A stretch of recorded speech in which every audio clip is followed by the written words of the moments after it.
Bonjour, bonsoir à tous. Comme on l'a déjà vu, le sabre modèle 1822 était loin de satisfaire ses utilisateurs. La commission de la cavalerie, si insistante à réclamer un sabre à lame courbe, rétropédale en plus ou moins 4ème vitesse face au mécontentement général. Ça prendra quand même 32 ans le rétropédalage, et pour une simple raison, à l'époque l'armée est ultra divisée. En gros, pour changer un modèle de sabre, il faut déjà que la commission de la cavalerie se rende compte que son idée était pourrave, et ensuite il faut aller tirer l'oreille de quelqu'un d'autre, l'artillerie. Parce que oui, c'est le comité de l'artillerie qui se dévoue, entre autres, à l'étude des armes blanches de l'armée française, pas la cavalerie elle-même. Tout ce monde-là traînant un petit peu la patte, résultat, 32 ans. Comme on dit, c'est loin mais c'est beau. Je disais c'est loin mais c'est beau, hein. Parce que 32 ans plus tard, on est en 1854, et le sabre modèle 1854 sera probablement un des meilleurs qu'on fera jamais.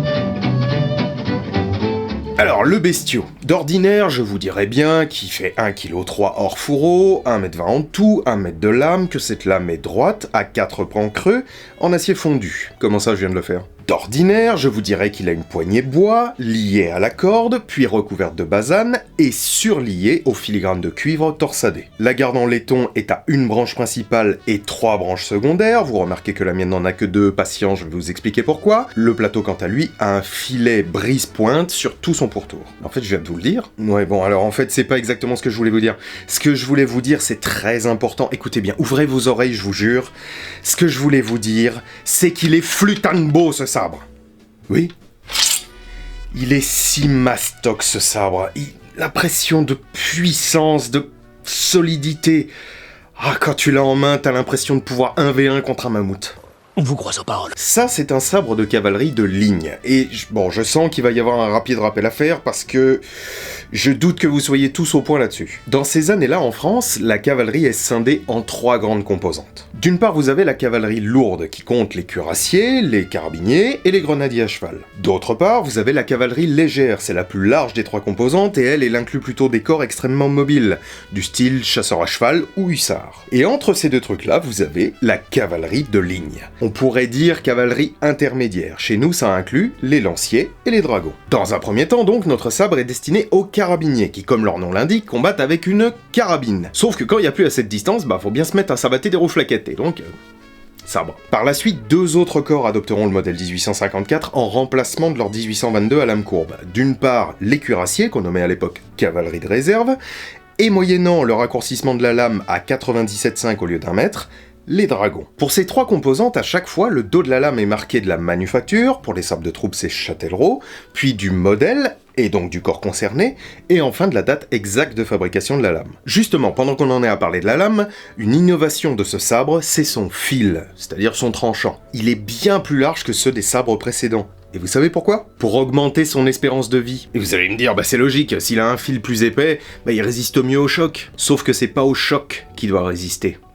C'est à l'usure de l'affûtage. Parce que oui, je vous l'ai déjà rapidement dit lors de l'épisode sur le 1822, les lames des sabres français n'étaient affûtées qu'en cas de guerre, et sur ordre express du commandement. C'était ce qu'on appelle leur donner le fil. L'opération d'affûtage se faisait le plus souvent en armurerie de régiment, parfois par les soldats, mais c'était plutôt rare. Dans tous les cas selon une méthodologie extrêmement précise, et avec un outillage spécifiquement fourni pour. C'est pour ça qu'on trouve assez souvent exactement les mêmes marques de lime en oblique sur les sabres français. C'est réglementaire, c'est pas une bidouille. Vous allez me dire, mais c'est pas logique enfin, moi j'ai un sabre, il est pas affûté, pourtant il a fait la guerre. Oui, mais c'est parce qu'à la fin des campagnes, le sabre était réglementairement et obligatoirement émoussé à nouveau, selon un procédé qui est théoriquement tout autant cadré. Mais ça c'est théorique en revanche. Alors, de façon évidente, une lame, ça coupe mieux quand c'est affûté, c'est imparable, et loin de moi l'idée de vouloir vous donner une autre idée. Mais, quand même, j'ai voulu tester. Je vous propose donc tout de suite un test de coupe que j'ai effectué sur Gel Technique avec un os au milieu. On est d'accord que c'est loin d'être un analogue parfait, parce qu'il n'y a pas les muscles, il n'y a pas les vaisseaux sanguins, il n'y a pas tous les petits nerfs, il n'y a pas tous les machins, bon, d'accord. Mais c'est pour vous donner une idée de ce dont est capable un sabre modèle 1854 non affûté. Juste pour que vous puissiez imaginer un peu le délire que c'était une bataille à l'époque. L'idée, c'est est-ce que un bras, ça arrête un sabre, et si ça l'arrête, dans quelle mesure? On va tester, on va mettre un bon gros coup de dent et on va voir. Il faut que j'évite de beugner un arbre ou les pneus, ce serait pas mal. 3, 2, 1...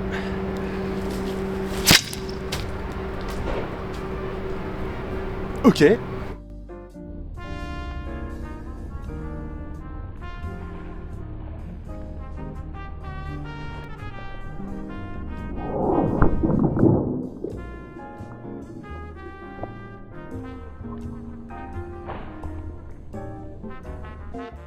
Le sabre va bien. D'accord, comme vous pouvez le voir, il manque un bout. Il manque un bout. Donc on a frappé, attendez voir. Ouais, c'est ça, on a frappé pile poil là comme ça.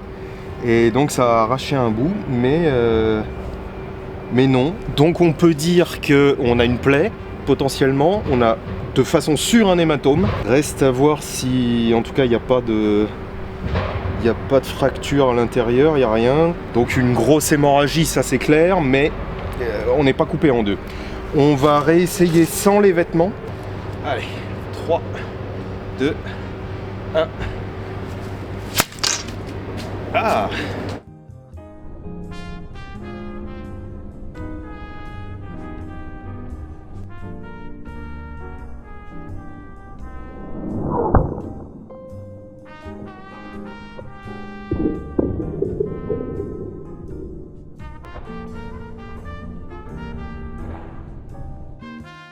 Peut-être un petit peu plus, j'ai vu des bouts qui volent. Alors, je confirme. Voilà, là cette fois on l'a sectionné en deux. Et il y a un bout d'os qui a giclé, mais je sais pas où. Mais j'ai découpé l'os.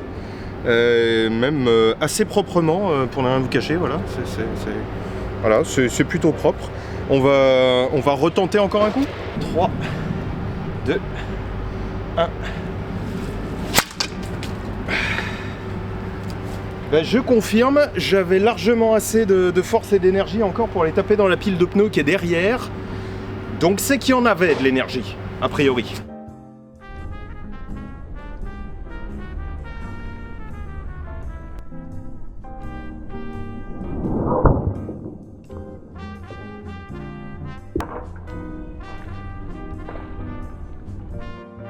Il y en avait même pas mal, alors le sabre va excessivement bien. Ça doit lui rappeler de bons souvenirs. Littéralement cisaillé en deux. Voilà. C'est même plutôt propre, moi je trouve.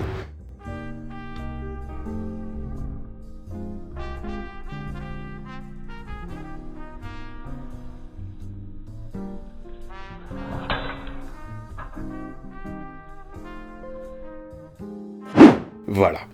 Et tout ça sans élan et sans affûtage. Alors on est d'accord, j'ai été moi-même surpris de la résistance qu'offrent 2 couches de vêtements. Ceci dit, attention, j'ai quand même été gentil.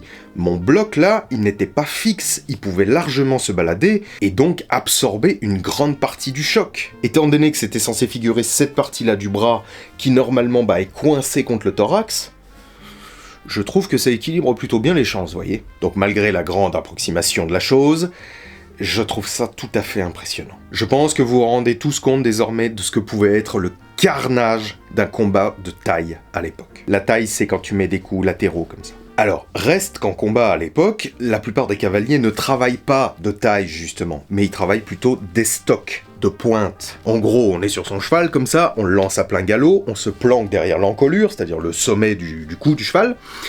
On pointe le sabre en direction de l'ennemi, on le trucide façon broche à kebab, on lâche le sabre, et après c'est avec la dragonne qu'on va le récupérer quand il ressort. Un petit moulinet pour récupérer le sabre en main, et on passe au suivant. Et c'est pour ça que quand je vous dis que c'est un des meilleurs sabres que l'armée française ait jamais fait, c'est pas seulement parce qu'il est beau, c'est surtout parce que c'est un des plus efficaces. Il a une excellente prise en main, surtout avec des gants, il est suffisamment lourd pour pouvoir tailler des tranches de saucisson, et il est suffisamment long et droit pour pouvoir travailler de la pointe sans trop s'exposer.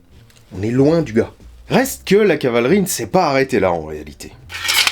Jusqu'en 1882, le sabre est porté au ceinturon du cavalier, et donc à 2 suspentes, une ici et une globalement là, pour éviter qu'il traîne par terre. Et donc le fourreau en tôle d'acier avait 2 bracelets et 2 anneaux, un ici, un là à peu près. En revanche, à cette date, en 1882 donc, on décide que le sabre serait désormais porté sur la selle du cheval et plus sur le cavalier.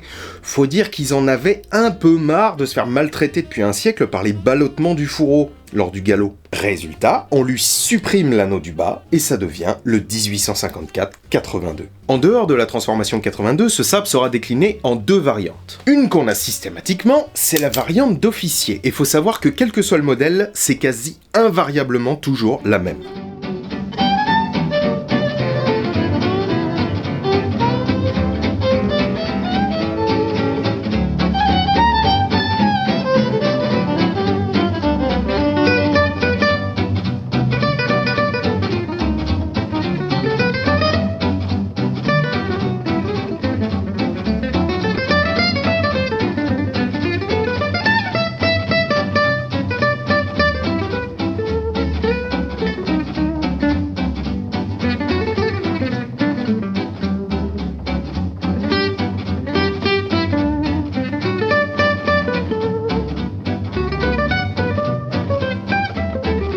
Pour ce qui est du modèle 1854, vous prenez le modèle de dragon troupe, vous l'allégez un petit peu, vous lui rajoutez des jolies ciselures végétales sur les branches, sur la queue de calotte, sur l'excroissance du quillon, et puis comme c'est quand même un sabre d'officier et que donc ça doit être un petit peu plus joli, vous prenez la poignée originelle du modèle de troupe en bois et basane, et vous la remplacez par un modèle en corne de buffle poli, avec un filigrane torsadé et surlié, doré. Il faut savoir que comme d'habitude, ce sabre d'officier a été porté dès la sortie du modèle en 1854. Mais, contrairement à d'habitude, il n'a été réglementaire que plus tard, en 1870, presque 20 ans après quand même. Mon exemplaire n'a pas subi la transformation de 1882, il a encore ses 2 anneaux. Et comme il n'est pas marqué au dos de la lame, eh ben c'est un privé, c'est un pré-réglementaire. Seconde variante, le 1855. Et là, c'est le drame. Vous pouvez lire un peu tout et n'importe quoi sur ce sabre, alors qu'il suffit de lire le règlement du 18 janvier 1856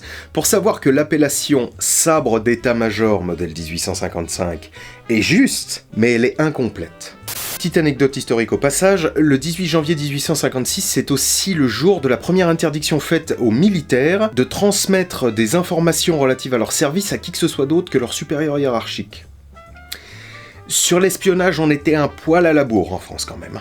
En réalité, le modèle 1855, c'est un modèle d'état-major et d'officiers généraux. En fait, ça s'est fait en 2 phases, vous allez comprendre. Le modèle d'état-major est marqué comme ça au dos de la lame, et il a existé de 1855 à 1880, date à laquelle le corps d'état-major spécialisé est officiellement dissous. L'officier généraux, quant à lui, est arrivé plus tard en remplacement du modèle 1822 du même type, il a existé de 1892 à 1923, et il reprenait exactement le même système de grades incrusté dans le plateau. Ça allait jusqu'au maréchalat quand même. Il y en a eu forcément très peu de faits, il y en a eu très peu de survivants, et j'en ai jamais vu en vente. J'ai même pas de photos à vous montrer, rien. Ça explique entre autres pourquoi est-ce qu'ils sont difficiles à identifier et à expertiser, ça et le fait qu'en fait ils ont énormément varié. Réglementairement, les lames des modèles d'officiers généraux faisaient 94 cm 5, mais en réalité, elles ont énormément varié de 80 cm à 1 mètre, exactement comme le modèle de troupe. Du coup, c'est un peu le bazar, il y a des faux qui peuvent passer pour des vrais, et surtout, il y a des vrais qui peuvent passer pour des faux.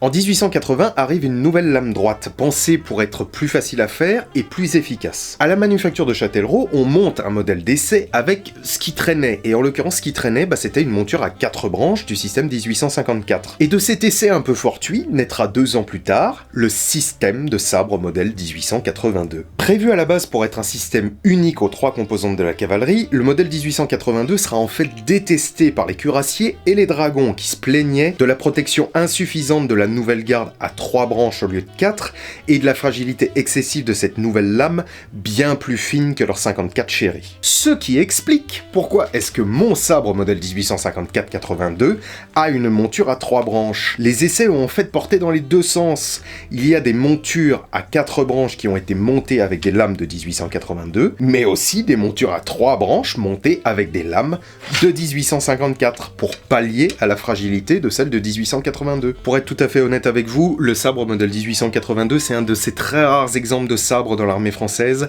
dont on doute même qu'ils aient été donnés à tout le monde. C'est vous dire si l'idée n'a pas fonctionné en fait. La fabrication du sabre modèle 1854 sera officiellement arrêtée en 1883, mais comme il était très apprécié par ses utilisateurs, il perdurera jusqu'à la Première Guerre mondiale. En fait, c'est la réorganisation de l'armée pendant la Première Guerre mondiale et donc la disparition quasi complète de la cavalerie telle qu'on l'entendait aux périodes antérieures qui signera son arrêt de mort définitif à ce sabre-là. Voilà, écoutez, ça m'a fait extrêmement plaisir de pouvoir vous montrer ce sabre modèle 1854, c'est très probablement mon sabre préféré de l'armée française. Dites-moi quel est le vôtre, n'hésitez pas à hurler votre amour pour le 54. Je vous dis à très bientôt pour un prochain épisode de l'âme des lames. Mangez des légumes, buvez de l'eau. Ciao.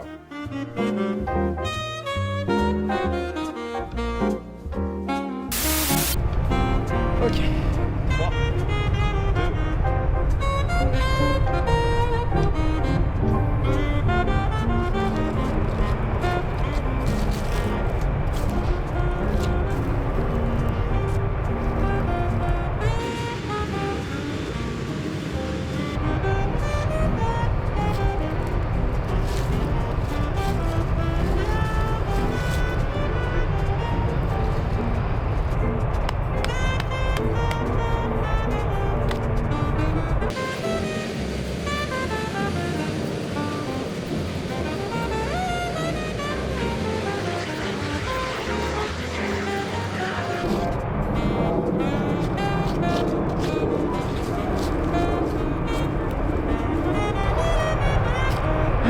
Bon, ils pourraient éteindre leur putain de réacteur là, 2 minutes là, ce serait vraiment bien.